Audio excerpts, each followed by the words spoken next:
আসসালামু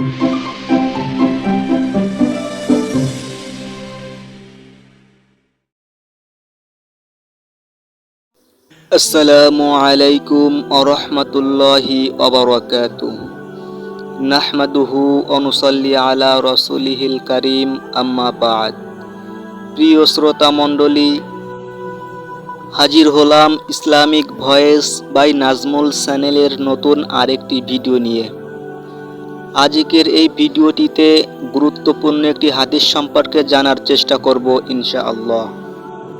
আনাস রাদিয়াল্লাহু তাআলা আনহু থেকে বর্ণিত, রাসূলুল্লাহ সাল্লাল্লাহু আলাইহি ওয়াসাল্লাম বলেছেন, ইয়াতবাউল মাইয়িতা সালাসাতুন ফায়ারজিউসনানি ওয়া ইয়াবকা মাআহু ওয়াহিদ, ইয়াতবাউহু আহলুহু ওয়া মালুহু ওয়া আমালুহু ফায়ারজিউ আহলুহু ওয়া মালুহু ওয়া ইয়াবকা আমালুহু। অর্থাৎ তিনটি জিনিস মৃত ব্যক্তির পেছনে পেছনে যায়। 1, তার পরিবার পরিজন, 2, তার ধন সম্পদ ও 3, তার আমল। এই তিনটি থেকে 2টি জিনিস ফিরে আসে, একটি তার সঙ্গে থেকে যায়। যে 2টা জিনিস ফিরে আসে তা হলো তার পরিবার পরিজন ও ধন সম্পদ, আর থেকে যায় একমাত্র তার আমল।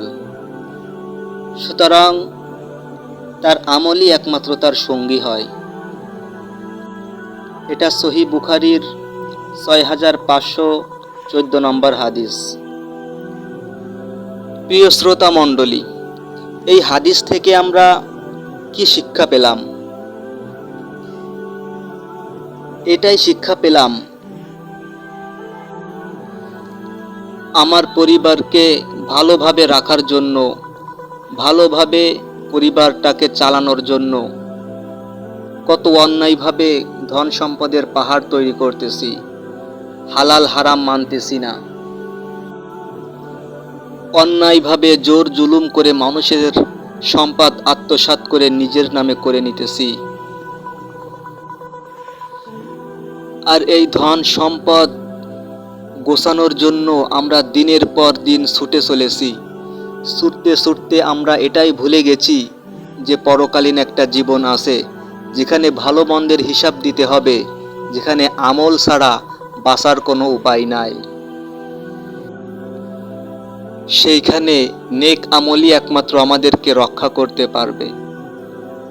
অথচ আমরা নেক আমলের পরিবর্তে বদ আমল নিয়ে অনেকেই এই জিন্দেগি পার করে দিতেছি। কি হবে আমার এই পরিবার পরিজন দিয়ে?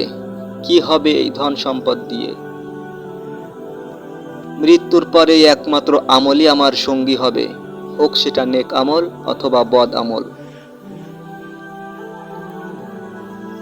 সুতরাং আমরা এই হাদিস থেকে পরিপূর্ণভাবে বুঝতে পারতেছি যে আমল ছাড়া আমাদের কোনো সঙ্গী নাই। সুতরাং আল্লাহ তাআলা আমাদের সবাইকে নেক আমল করে ইহকালীন জিন্দেগি পার করে পরকালীন জিন্দেগিতে পাড়ি জমানোর তৌফিক দান করুন। সকলে বলি আমিন। ভিডিওটি ভালো লাগলে অবশ্যই লাইক, কমেন্ট এবং শেয়ার করবেন। এই রকম সুন্দর সুন্দর ইসলামিক ভিডিও পেতে, কোরআন ও হাদিস সম্পর্কে জানতে অবশ্যই আমার চ্যানেলটি সাবস্ক্রাইব করে পাশেই থাকবেন। আল্লাহ হাফেজ।